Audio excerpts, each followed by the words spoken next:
የተረሳው መቅደስ በሚል ርዕስ እንማራለን። አስደናቂ ስለሆነች አንዲት ሕይወት ስለምትፈጽሟት ግን ደግሞ ብዙ ጊዜ ስንናገራት ችላ ስለምትባል ስለ አንዲት ሕይወት እንማራለን። የተረሳው መቅደስ ከጾም ጋር ይላል። የክርስቶስ እውነተኛ መቅደስ የአማኙ ነፍስ ናት። እናስጊጣት፣ ልብስም እንስጣት፣ ስጦታም አንንፈጋት፣ በእርሷ ጌታን እንኳን ደህና መጣህ እንበለው ይላል። የክርስቶስ እውነተኛው መቅደስ የአማኙ ነፍስ ናት ይልና እናስጊጠው፣ ልብስም እንስጠው፣ ስጦታም አንንፈገው፣ የተወደደ ጌታችንን በእርሱ እንኳን ደህና መጣህ እንበለው ይላል። ስለ ተረሳው መቅደስ ማስታወስ ፈልጌ ነው። ሕንጻ ቤተ ክርስቲያን መቅደስ ነው። ማህበረ ምእመናን ስብስባችን መቅደስ ነው። አንድ ምእመን አንድ አማኝም ራሱ መቅደስ ነው። ይሄ ሊቅ ያለው በሶስተኝነት ስለጠቀስኩት ስለ አንዲት አማኝ ስለ አንድ ነፍስ ነው። የክርስቶስ መቅደስ ነው ይልና ልብስም እናልብሰው፣ እናስጊጠው፣ ስጦታም አንንፈገው ይልላችኋል። ሊቃውንት አሁን ስለምናገረው ነገር ሲያብራሩ ምን ይላሉ? እግዚአብሔር ከርሰ ነዳያንን የነዳያንን ሆድ መቅደስ አድርጎ የሚቀበላት መባ ስጦታ ምጽዋት ናት ይላሉ። እዩ፣ እግዚአብሔር በሰጪ አድሮ የሚሰጣት በድሆች ሆድ መቅደስነት ደግሞ የሚቀበላት ልዩ ስጦታ መባ ምጽዋት ናትና አንዱን አማኝ እናስጊጠው፣ እናልብሰው፣ ስጦታም አንንፈገው ይላል። ወገኖቼ የእግዚአብሔር ቤተ መቅደሶች ናችሁ የሚለውን የቅዱስ ጳውሎስን ቃል ያዙና እላይ በመግቢያዬ ላይ ያነሳሁትን የሊቁን ሐሳብ አጣጥሙት።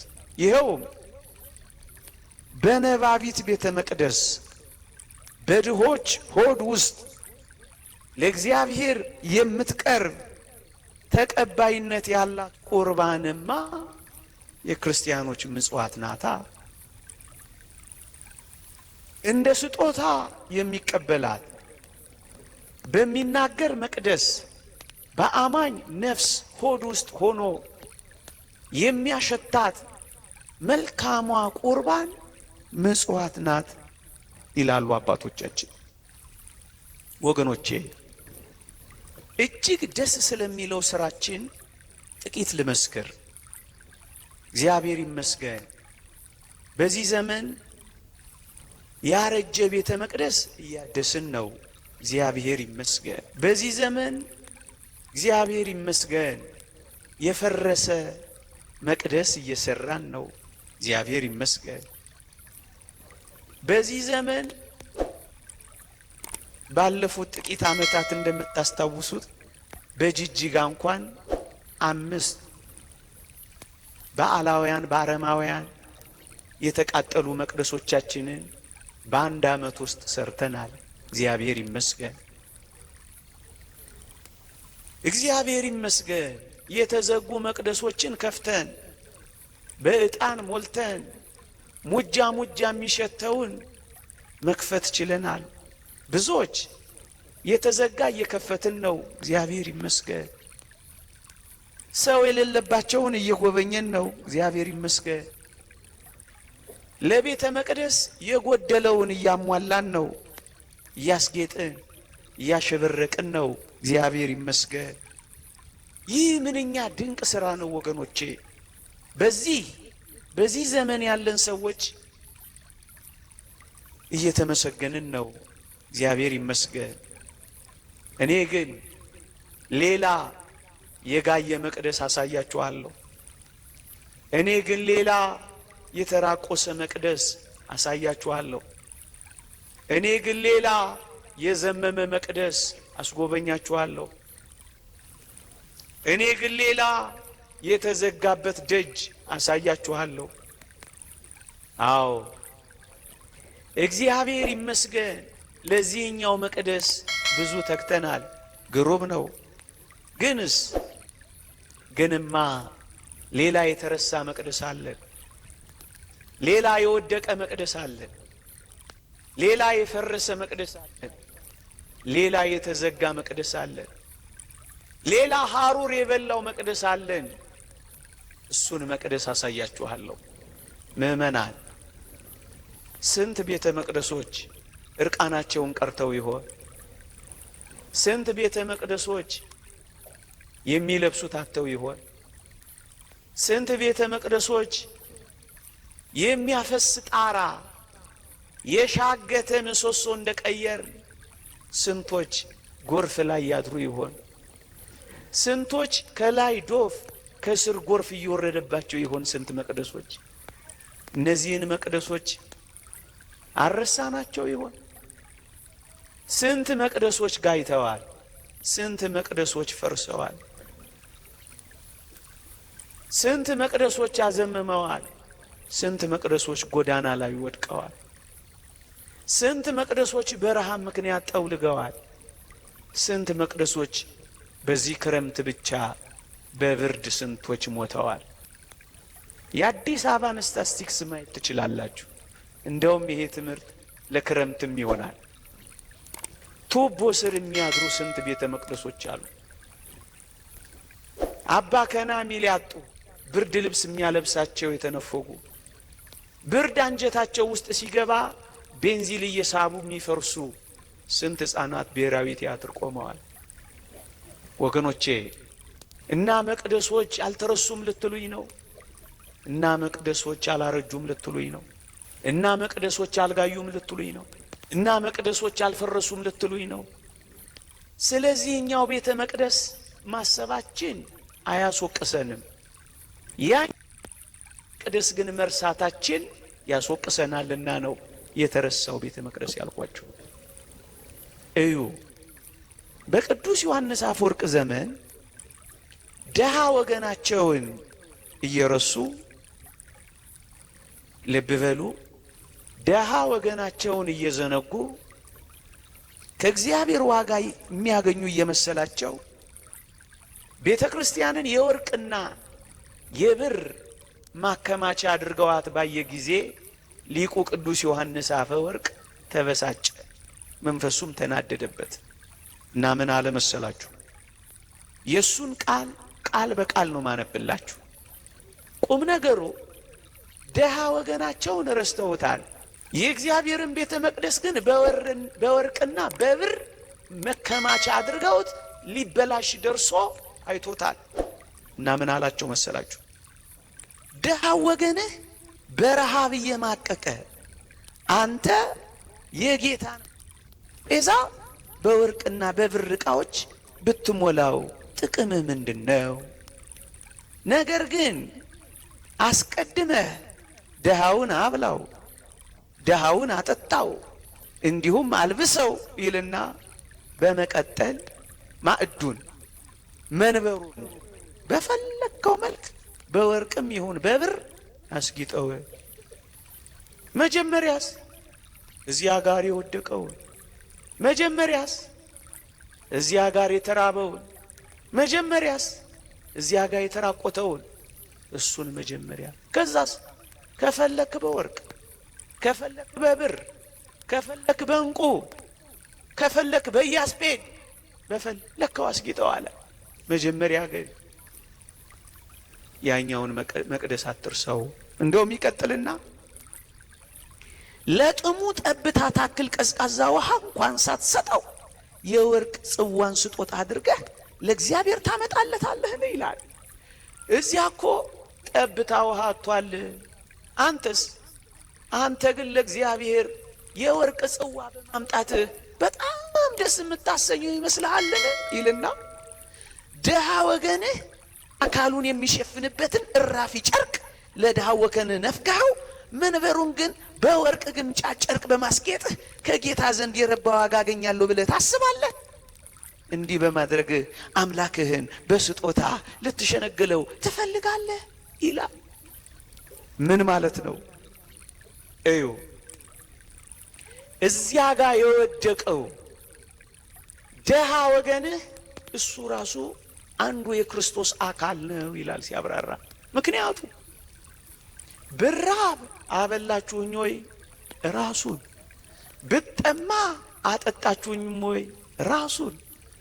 ብታረዝ አላለበሳችሁም ወይ?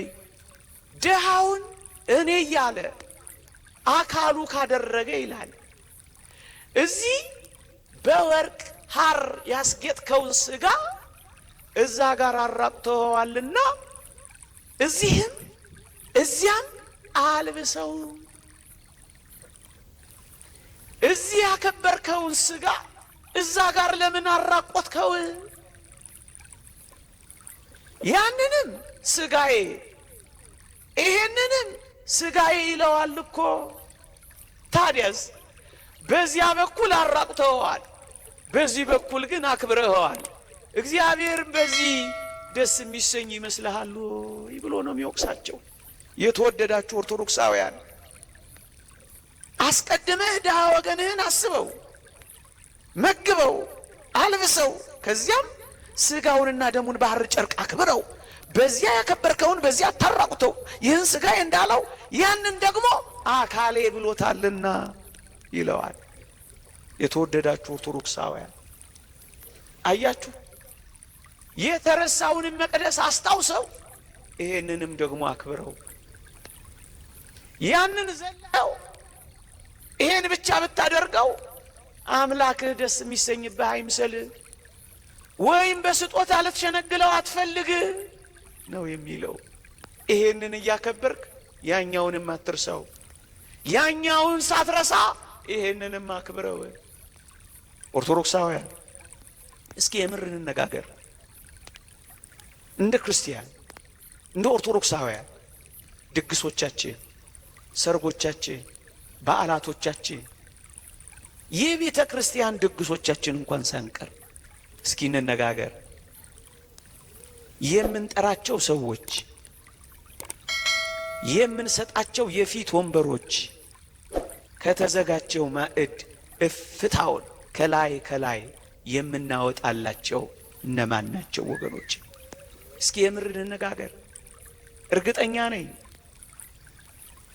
ክርስቶስ ማግኘት እፈልጋለሁ፣ ለክርስቶስም ስጦታ መስጠት እሻለሁ እንደምትሉ አስባለሁ። ወገኖቼ የድግሶቻችሁን፣ የሰርጎቻችሁን፣ የምርቃቶቻችሁን፣ የበዓላቶቻችሁን፣ የልደትና የክርስትና በዓላችሁን፣ የልጆቻችሁንም በዓል እንኳን ሳይቀር ተውቴ ሙት ዓመትና ተስካር እንኳን ሳይቀር የፊት ወንበሩ ለክርስቶስ ነው የሚለቀቀው። ለክርስቶስ የፊት ወንበር ሲለቀቅ ምን እንደሚሆን ታውቃላችሁ? እንዲህ ይላል እግዚአብሔር ቃል፣ ላንብብላችሁ። ግብዣ ባደረክ ጊዜ ድሆችንና ጉንድሾችን፣ አንካሶችን፣ እውሮችንም ጥራ፣ የሚመልሱት ብድራት የላቸውምና ብፁዕ ትሆናለህ፣ በጻድቃን ትንሣኤ ይመለስልሃልና ይላል። ወገኖቼ ግብዣ ባደረጋችሁ ጊዜ የፊት ወንበሩ የድሆች ነው? የፊት ወንበሩ የምስኪኖች ነው? የፊት ወንበሩ የጉንድሾች ነው? የፊት ወንበሩ የተራቡት ነው? ቅድሚያውን እንግዲያው ስለ ክርስቶስ ነው የምትሰጡት። ለማን ነው የምትሰጡት?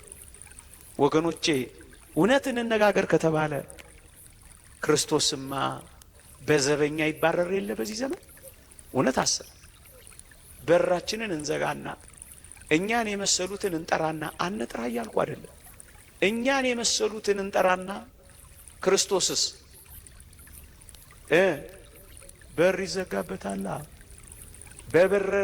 በዘበኛ ይባረራል። እውነት አሰብ እንደው ራሳችንን እንየው። አስከፋዋችሁ ይሆን? በዘበኛ ይባረራል፣ ክርስቶስማ በር ይዘጋበታል። ወገኖቼ በክንፉ ጥላ ስር ያሳረፈንን አምላክ እውነት እንነጋገር ከተባለ ክርስቶስንማ በፀሐይ አስመትተነው የለ? ፀሐይ ላይ አናሰጣቸው። እነሱ እኮ ክርስቶስ እኮ ናቸው። በፀሐይ ላይ ያሰጣችሁታል። እጅግ ይደንቃል። በከበረው ዙፋን ላይ ያስቀመጠንን ጌታችንን ድንጋይ ላይ አንጥፈነዋል። እቅጩንማ እንነጋገር። ከዋናው ማዕዳችን አባረነው፣ ፍርፋሪ እንኳን ነፍገነዋል። በድብድብ የሚበሉት በሽሚያ የሚያገኙት አንዳንዴ እየተደባደቡ እንኳን ደማቸውን አፍስሰው የሚሄዱበት አይደለ ድግሶቻችን፣ ሰርጎቻችን። የታል ክርስቶስ? ያማረውን ለምለም መስክ ያሰማራንን ጌታ እውነት እንነጋገር። ስለ ቃሌና ስለ ድፍረቴ ይቅርታ አድርጉልኝ። ሶፍት የተቀላቀለበት አይደለም እንሰጠው ነው አይደለም። የጋጥነውን አጥንት አይደለም እንወረውረው። እንደው ይቅርታ አድርጉልኝ፣ እንደው ውሻ አላደረግነው። የታል ክርስቶስ?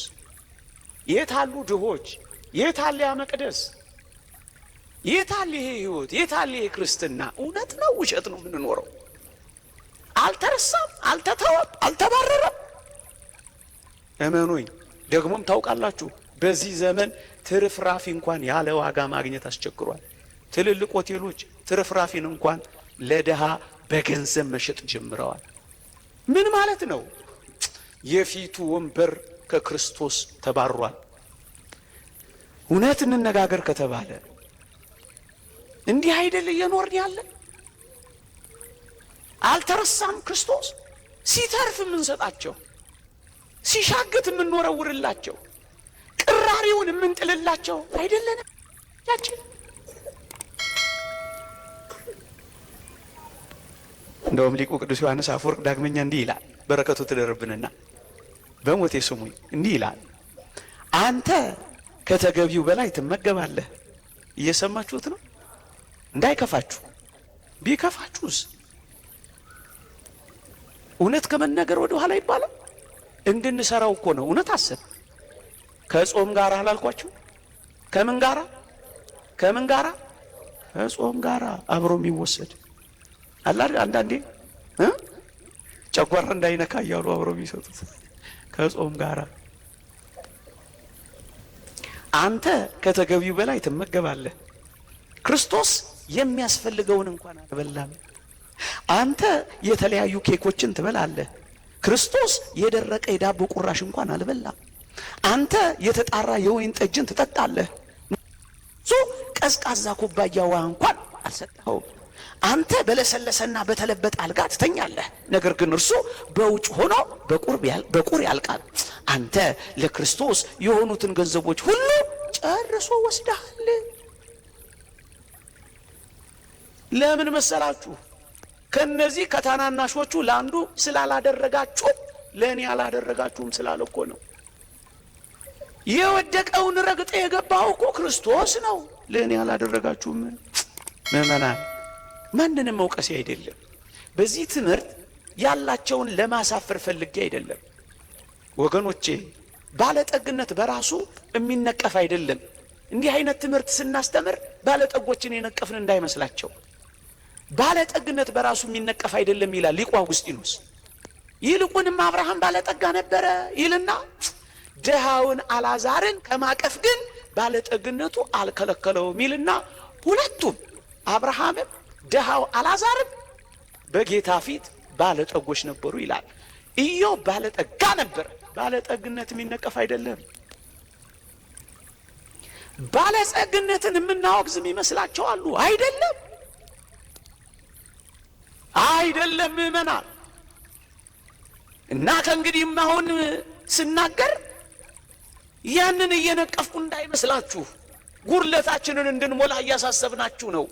እዩ እንደ እውነት እንነጋገር ከተባለ ያንዳንዶቻችን እኮ መኪና ቤት አላት። እውነት አሰብ የመኪና ቤት ማደሪያ አለ የለም? አዎ። ለክርስቶስ ግን አሁንም ድረስ ቤት ተነፍጎታል፣ ቤት የለውም። ለአንዳንድ መኪኖቻችን እኮ አቡጀዲ ጨርቅ የሚለብሱ ያማረ ልብስ ለብሰው የሚኖሩ መኪኖች አሉ።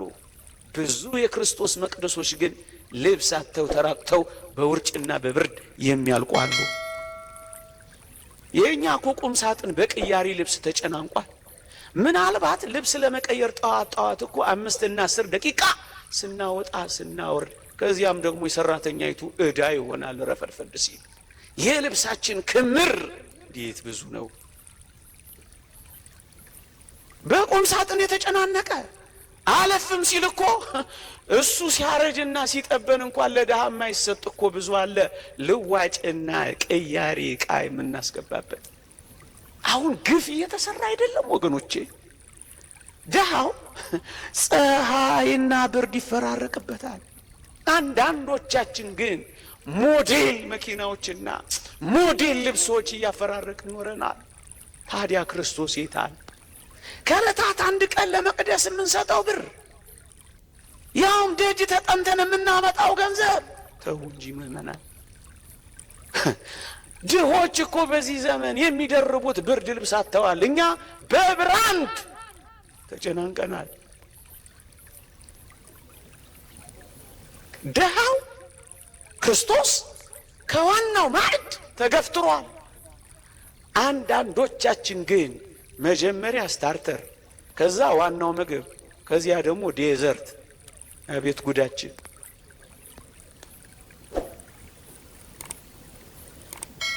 ባለፈው እንዳልነው የአንዳንዶቻችን ምግብ በጣም አስቀል ይሆናል። ጥሩ ሰዓሊ ያሸበረቀው ሸራም መስሏል። በልኩና በመጠኑ መኖር አቅቶናል። ፍርፋሪ እንኳን ማግኘት ተስኖታል። ወገኖቼ ታዲያ ይሄን ሁሉ ከተነጋገርን በኋላ በረሃብ ምክንያት ክርስቶስ በረሃብ ምክንያት ለሞት ከተቃረበ በጌጣጌጥ ያሸበረቀ እኛ ምናችን ነው ወገኖቼ? እርግጠኛ ነኝ ለጌታችን ለተወደደ መድኃኒታችን ስጦታ ስጡ ብላችሁ ሁላችሁም እጃችሁ እንደምታወጡ አምናለሁ። እውነት አስብ። ግን አሁን ያልኳችሁን በማድረግ ለክርስቶስ እንስጠው። መጽሐፍ ቅዱስ እንዲህ ይላል፣ መልካም በማድረግ እንጂ በሹሩባና በወርቅ ወይም በእንቁ ወይም ዋጋው እጅግ በከበረ ልብስ አይሸለሙ። እህቶቼ፣ እናቶቼ በመልካም ማድረግ ተሸለሙ። በልክና በመጠን ኑሩ። ወርቅና እንቁ በማድረግ ያጌጠ ልብስ በመጫማት በማድረግ በመልበስ ድሆችን አታስቀኑ። በልኩና በመጠኑ ኑሩ ነው እኮ የሚለው። ይልቁንም መልካም በማድረግ በትሩፋት ታጌጡ ዘንድ ውደዱ ነው የሚለው። ይሄ ትሩፋት ምንድን ነው? ልጆችን በመልካም ማስተዳደር፣ እንግዶችን መቀበል፣ የቅዱሳንን እግር ማጠብ፣ በክርስቶስ ምዑዛት መሆን። በዚህ በትሩፋት አጊጡ፣ መልካም በማድረግ አሸብርቁ እንጂ ልከኛ ሁኑ። መጽሐፍ ቅዱስ እንዲህ ይላል፣ በልብስ ጌጥ አትታበይ፣ በከበርክበት ወራት ራስን አታኩራ ይላል። ስንቶች ኩሮዎች ሆን በልብሳችን ምክንያት ኮራን። ባጌጥ ነው ሀብል ተመጻደቅ፣ በተጫማ ነው ጫማ እቻ አፈር አትንካኛል። በምንነዳው መኪና ድሃውን መስታወቱን ዘጋንበት፣ ስቲከር ለጠፍንበት፣ ክርስቶስን አባረር ነው። የክርስቶስ አድራሻው የት ነው ካላችሁኝ፣ በድሃ ወይም በእንግዳ ሰው ነው። ደግሞ አለው በድሃ ወይም በእንግዳ ሰው። አንድ ሊቅ የተናገረው ላንብብላችሁ። ክርስቶስ ዘወትር ወደኛ የሚመጣው በድሃ ወይም በእንግዳ ሰው ነው። ክርስቶስን እንኳን ደህና መጣ ማለት ከፈለጋችሁ ቢያንስ አንድ ድሃ ይኑራችሁ መታጎርሱ፣ አንድ ድሃ ይኑራችሁ መታለብሱ፣ አንድ ድሃ እንኳን ደህና መጣ በሉት ክርስቶስን። አባ ቢሾይ ትዝ አይላችሁ? እግዚአብሔር እገለጥልሃለሁ አለው ይላል። ባጭሩ ታሪኩን ላሳጥረው ሰዓቴ ስላለቀ እገለጥልሃለሁ አለው ለሕዝቡ ሁሉ አወጀ። እግዚአብሔር በተራራው ላይ ይገለጣል ብሎ ነገረ። ሕዝቡ ሁሉ ወደ ተራራው ተመመ። ተራራው ላይ ከመውጣታቸው በፊት ግን ተራራው ስር ግን አንድ ድሃ ተቀምጦ ነበር። ወዴት ነው የምትሄዱት ይላቸዋል። ዛሬ እኮ የተወደደ ክርስቶስ እኮ በተራራው ላይ ይገለጣለሁ ብሎናል ይሉታል። ባካችሁ እኔም ጌታዬ ልየው ባካችሁ ሰዱኝ እያለ ይማጸናቸዋል። እነሱስ ክርስቶስን ለማየት ወደ ተራራው ግስጋሴ። ከዛስ ተከማቸ ሕዝቡ። ልክ እዚህ ጉባኤ ላይ እንዳለው ተከማቸ። ማንን ጠበቃ? ክርስቶስ ይመጣል ብሎ ካሁን መጠበቅ ያዘ። መጨረሻ ላይ ደካማ የሆነው በጸሎት የበረታው አባ ቢሾይ እንደነገራቸው የእግዚአብሔር መገለጥ በተራራዋ ላይ ሊያይ ወደ ተራራው ግርጌ ሲደርስ አንድ ድሃ ተቀምጧል። ሰውን ሁሉ እንደለመነው አሁንም አባ ቢሾይ ለመነው። እባክህ አባቴ ሆይ ክርስቶስ እፈልጋለሁ እባክህ ውሰደኝ አለው። አባ ቢሾይም በርከክ አለ። በሽምግልና ጉልበቱ በጃጀ ጉልበቱ በርከክ አለና ድሃውን ምን አረገው? ተሸከመው። ስዕሉ እንደዚህ ታገኙታላችሁ። አባ ቢሾይ ምእመናን ስንት ድሆችን ተሸክመን አሻግረናቸው ይሆን? ቀን አላልፍ ያላቸው፣ ዘመን የጨለመባቸው፣ ጉልበት የከዳቸው፣ ገንዘብ የራቃቸው፣ ጤና ያጡትን የተሸከምናቸው ሰዎች አሉ። ስንቶች እቺን ሀገር ተሸክሞ ተጥለው ይሆን? የምትሸከሙት በርከክ የምትሉለት አለ? የምትሸከሙት እንጃ። ተሸከመው በርከክ ብሎ ተራራውን ሊወጣ። አዎ ከዛ ይዞት ወጣ። የሚገርመው ይታል ይሉታል። መጨረሻ ላይ ጌታችን ለአባ ቢሾይ እንዲህ አለው፣ ይሄ ሰው ሁሉ እኔን ለማየት ወጥቷል፣ እኔ ግን የነበርኩት በአባ ቢሾይ ትከሻ ላይ ነበርኩ። ማን ነበር ያ? ማን ነበር? ክርስቶስ። ድሃው እኮ ለካ አባ ቢሾይ ነው ተሸክሞት የሄደው። ክርስቶስን ማግኘት ትፈልጋላችሁ? ይሄው እዛ ጋር ወድቆላችኋል። ይሄው መንገድ ላይ ተሰጥቶላችኋል። ይሄው የሚበላው አትወድቆላችኋል። ይሄው የሚለብሰው አትወድቆላችኋል። አልብሱት፣ ክርስቶስን ታለብሱታላችሁ። አጉርሱት፣ ክርስቶስን ታጎርሱታላችሁ። እግዚአብሔርን ማግኘት ከፈለጋችሁ እንግዳ ሰው ይኖራችሁ፣ እግሩን እጠቡት፣ ሳሙት። ቢያንስ አንድ ሰው ይኖራችሁ፣ ጎብኙት። ኑሮ ማለት ይሄ ነው። ሌላው ከዚህ ጋር ተጨማሪ ነው። በኋላ ታረጋዋለህ። አንድ ጨከን ያለ ነገር ልንገራችሁ።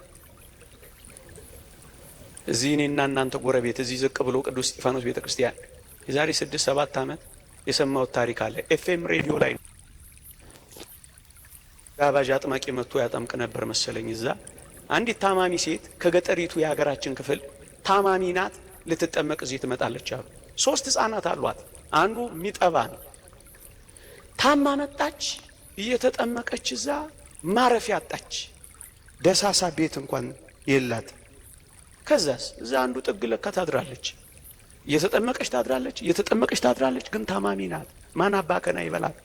በሩም የተዘጋ ነው፣ መጠለያውም ለሱ አይሆንም፣ የተከለከለ ነው። ኤፍኤም ሬዲዮ ላይ ነው የሰማሁት።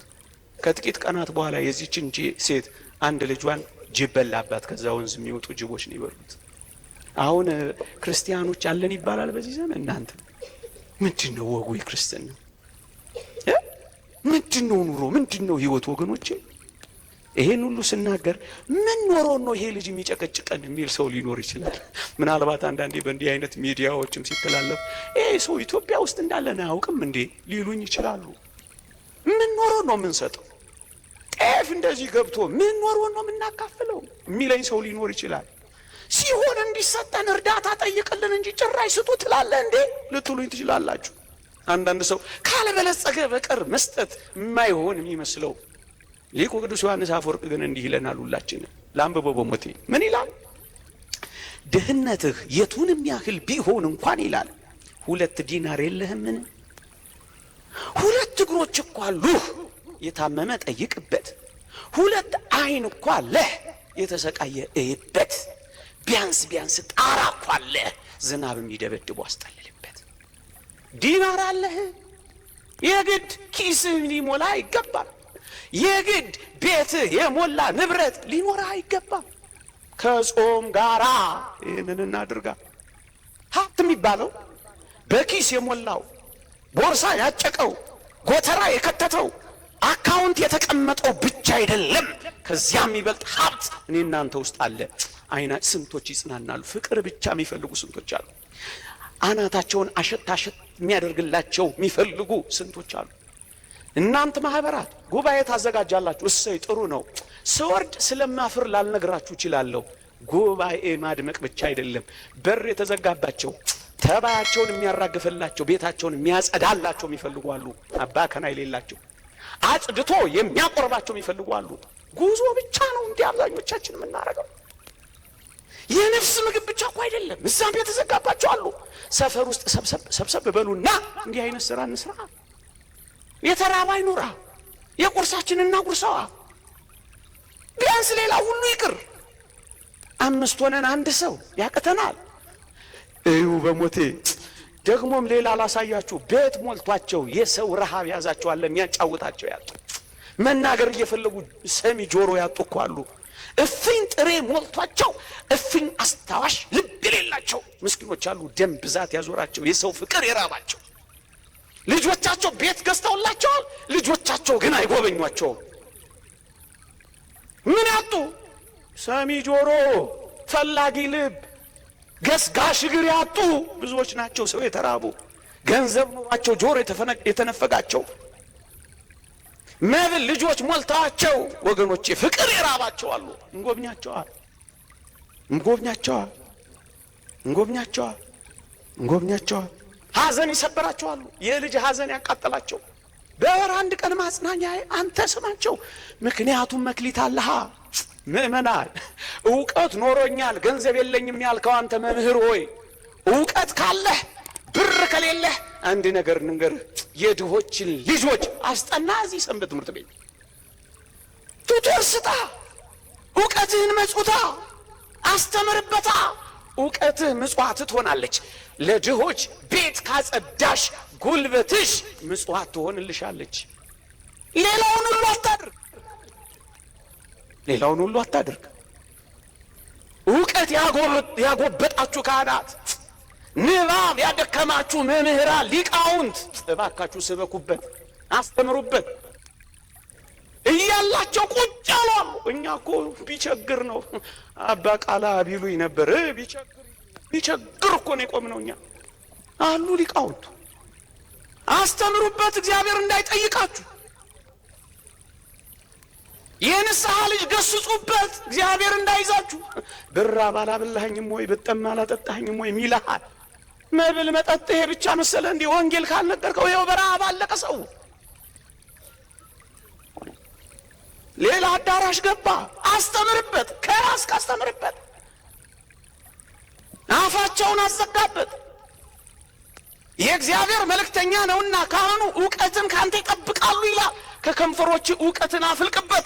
ረሃቡን የእግዚአብሔር ቃል ረሃቡንና ጥሙን አስታግስበት።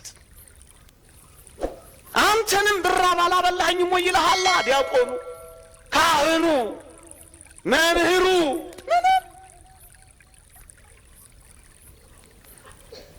እኛ ብናስተምር የሁሉ ትዳር ይፈርስ ነበር። ኤፍኤም ሬዲዮ ላይ ይንጫጫ ነበር። ልጠቅልለው፣ የተሰጠን እንደሆነ እንመን። ተሰጥቶን ነው፣ የኛ አይደለም።